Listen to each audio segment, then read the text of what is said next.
So, is this the end of the road for HEX and PulseChain as Richard Hart is in the hot waters?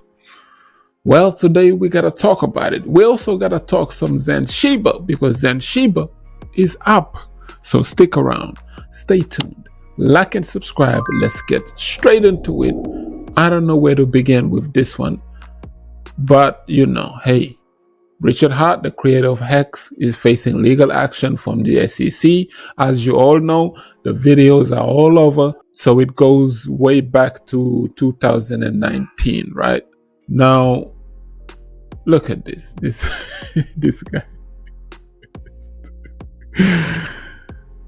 Yo, man, listen, I made a video about this many months ago. I said, Richard, you moving like this with this outrage marketing stuff, it's just you asking for trouble, bro.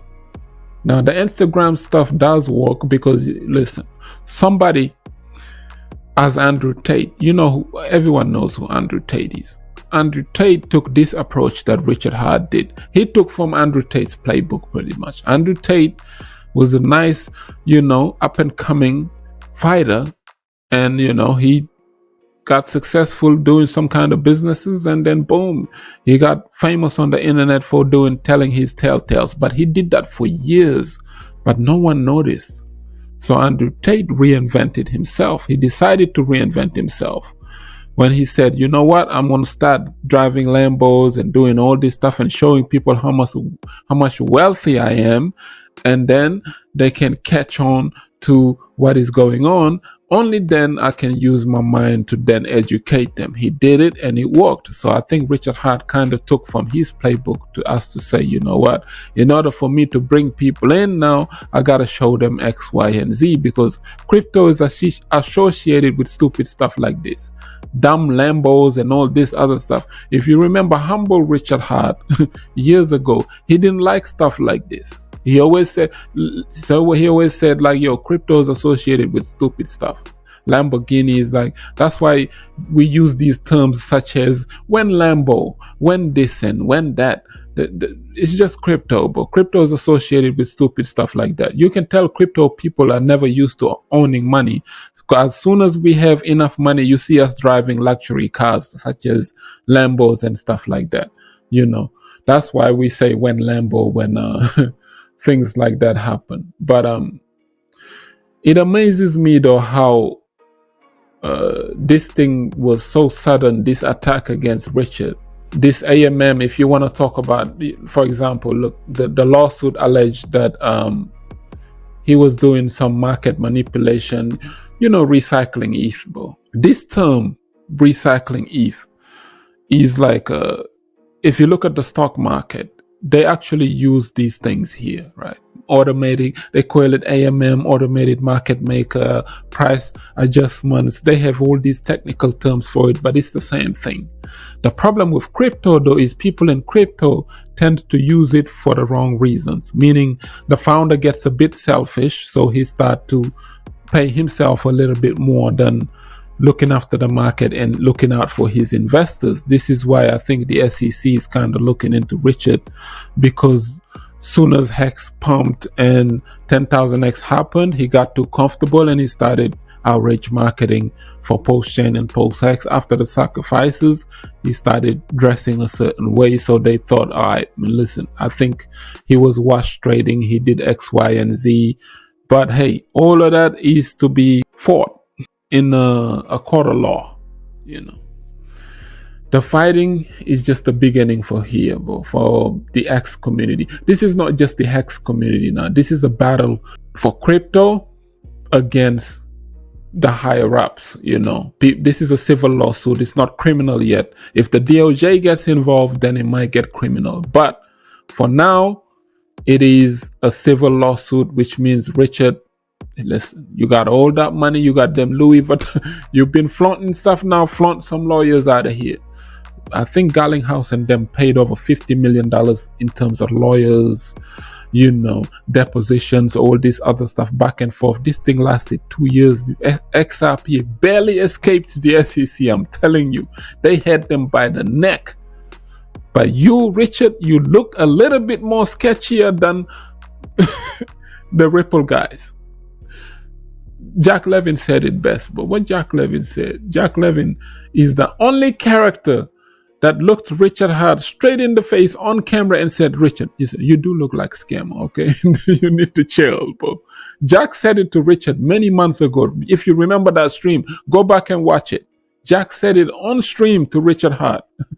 Listen, Jack retweeted this and he said, Richard could have done better for the community. Outrage marketing and flaunting diamonds with cars was just asking for it, right? Ultimately, it was the people who bought HEX at the top that blew this whistle. And this could be true because the people who bought HEX at 55 cents, come on, they watched their portfolio go down 99%. And they are not happy. Like the guy who was in the documentary, the guy who bought the joint, he paid $100,000 deposit or something. Instead of putting it in a down payment for a house with his family, he threw it into HEX, but it was at the wrong time. And influencers, crypto YouTubers, we always make these mistakes during the euphoria phase of not reminding retail to, you might want to take some profit. We don't remind retail that, HEX launched at under a penny and it is now sitting at 55 cents. We tend to try to push the price higher, so we can get more, so more and more people can exit to make their gains. But the problem is, if you're doing that as an influencer, you're just giving more power to the founders and everybody else who has more coin than you, and they're going to dump on the market. And that's very sad, but it is true.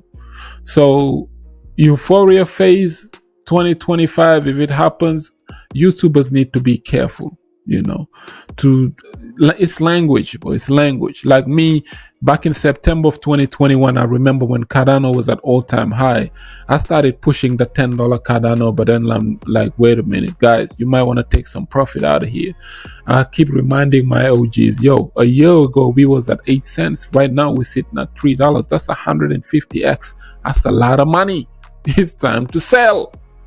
But yeah, though, going back to what Jack Levin just said here about the outrage marketing stuff, it was just asking for it. But if you're looking for trouble, you're going to get it around the corner. He didn't have to move like that. That's why I said, Richard Hart, did he really grow up with that kind of lifestyle, with those kind of people? Because those people move in code. The people in the streets, they move in code. They don't reveal themselves like that. Like the real ones, only stupid dealers, dope dealers and that. Only the stupid ones are out there wearing Gucci stuff, making themselves well known until they get one day indicted and they never come out of jail after 30 years. But the smart ones, actually, they go unscathed for many, many years because they wear regular clothes just like people. They lay low. That's what I'm saying. It's a code, the code of silence, if you're moving a certain way.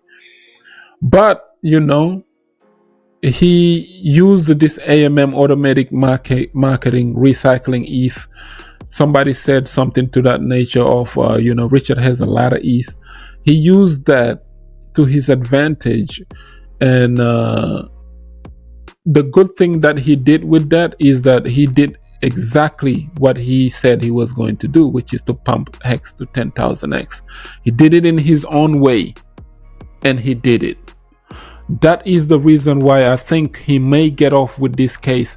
Now, in some points, the stuff that they said, for example, with the litigation, that, he cashed out some, or he took X, Y, and Z. People sacrifice money to buy Gucci stuff or X, Y, and Z. That stuff that he might get done for, but as far as HEX as a whole, if they're indicting him for X, because they're hitting him with all three. PulseChain, PulseX, all of it. And if he gets off free from one thing, they might get him for something else, which is he might have a harder case than Ripple and XRP. So you can't compare the two cases together, because Garlinghouse and them, they didn't move like how Richard Hart was moving. Richard Hart has more enemies than the Garlinghouse and the Ripple guys. Everybody was rooting for Ripple. If you go to YouTube right now, not everybody is rooting for Richard Hart. In fact, there's a lot of major crypto influencers who have hundreds of thousands of subscribers who haven't said a peep word about Richard Hart. For 3 years now, they suddenly come out making these videos such as, finally the SEC got the Ponzi guy, the bad guy out of crypto and stuff. So suddenly they are coming out with these theories that, this guy is the bad guy, and of course they're going to paint him like that, bro. But I'm just saying, Richard should keep his head up, keep walking. PulseChain is not going anywhere, bro. You can see the price got hit. Look at HEX. This is HEX. Boom, got hit pretty bad. Where's PulseChain? Boom. Look at PulseChain. 4 zeros and a 5. It's down 45%, while Ethereum's HEX is down like 30%. Didn't take that much of a hit.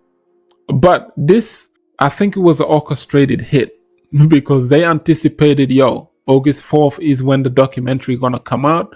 Let's just hit them with a lawsuit, drop the price, and get people shake the weak hands off and get them scared, so that we can, drop the lawsuit and do X, Y, and Z, and drop it on Richard Hart's head and make him rattled a little bit. Maybe this is the reason why he was too quiet.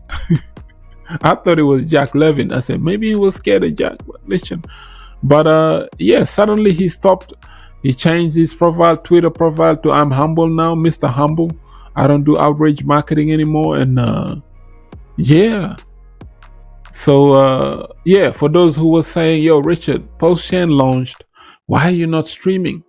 Maybe because he's seen this coming.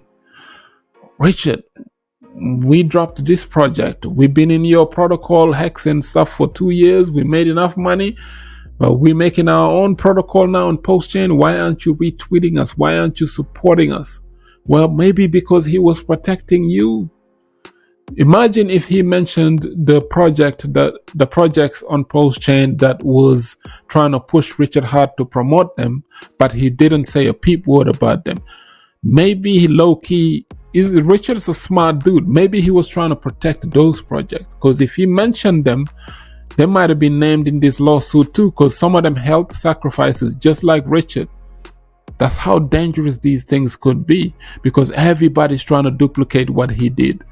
And they realize, hey man, this could be the wrong thing to do legally or whatnot. You never know, bro. There's a lack of regulatory clarity. The SEC don't know what the hell they do. You just seen what happened with the Ripple case, bro.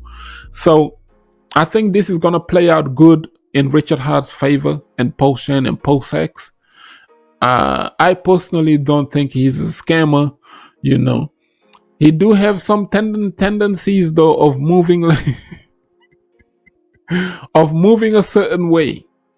I think he needs to readjust his thing, and Richard will be all right, man. Richard's been here for many years though. He's got a passion for crypto, and thousands of people got rich because of HEX now. Let's not forget, So any major influencer, major YouTuber that is coming after Richard Hart right now, talking about he's a scammer, he's this and that, Richard made more millionaires than you did. I'm gonna leave it at that, bro. And there's some of those people that is calling out Richard Hart right now when he was whipping them Bitcoiners, right? And he was calling out some of these YouTubers. None of them responded. I remember that. Richard used to call out people on live shows to come and debate him, and they wouldn't. BitBoy Crypto used to held these live shows a few years back, and Richard Hart would always pop in there, right, and debate these YouTubers. And every now and then one of them would get out of line. Richard would slap him a little bit, and then and then the next day BitBoy was like, hey, you want to come back on? Richard said he'll talk to you, but then people never come back. But soon as the SEC hits, Richard Hart's a scammer now. Everybody hates him and all this garbage. Come on, bro. It's crypto.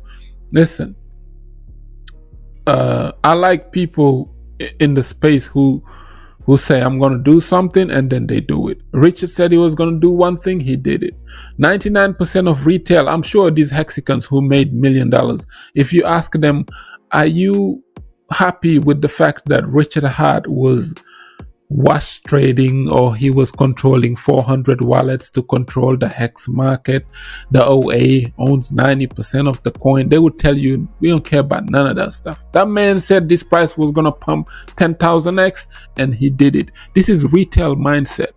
But SEC mindset is looking at it like, man, nah, we need to, that's market manipulation right there. We need to come over here. We might, worst come to worst, they might slap him with a wrist. Slap him on the wrist and with a fine like they did the Telegram guys. But hey, you never know, bro, because EOS, if you remember, EOS held a $4 billion ICO and nothing came out of it. Garbage, caca. Shouts out to Dan Larryman. So yeah, Richard, man, just keep his head up, man. This news though, this one here, just see, this is the type of thing that makes me really support Richard Hart, bro, in this, because there's a man, look at this guy, blockchain sleuth, the blockchain detective. They linked now. There was a cryptocurrency called Bold, just recently rug pulled. They tracked the wallets and it went back to good old Sam.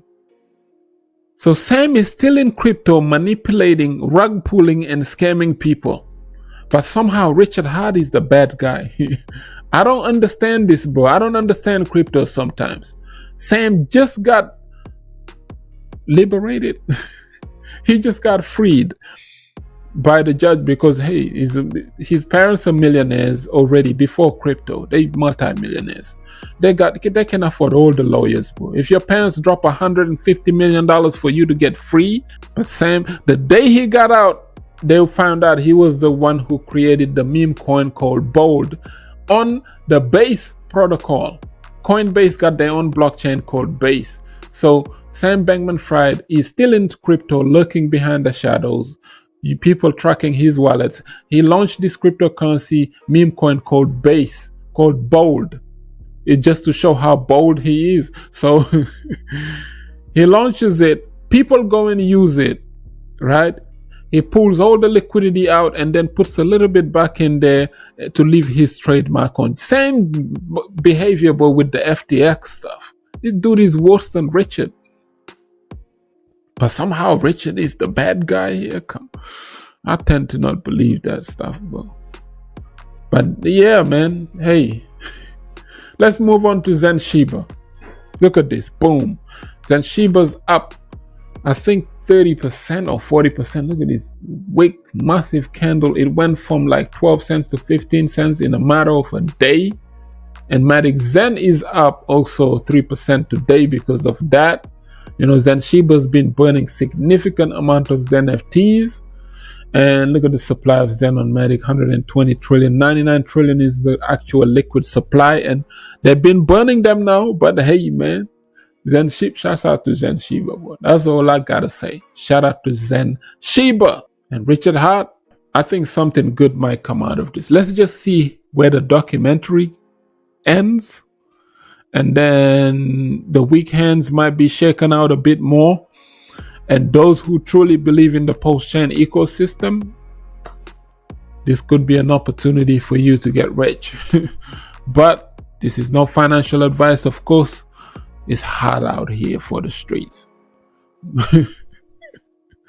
And yeah, it's crypto, man. You're gonna have these days in crypto. It's very sad that there's no regulatory clarity. The SEC just took an L, which means they're looking for a W. And who better to hit than this guy here? The guy who does this. So you know he's an easier target already, bro. Let's just leave it at that. Like up the video, share it, subscribe for some crypto content. I have been Mr. Nakamoto Crypto, and I'm out.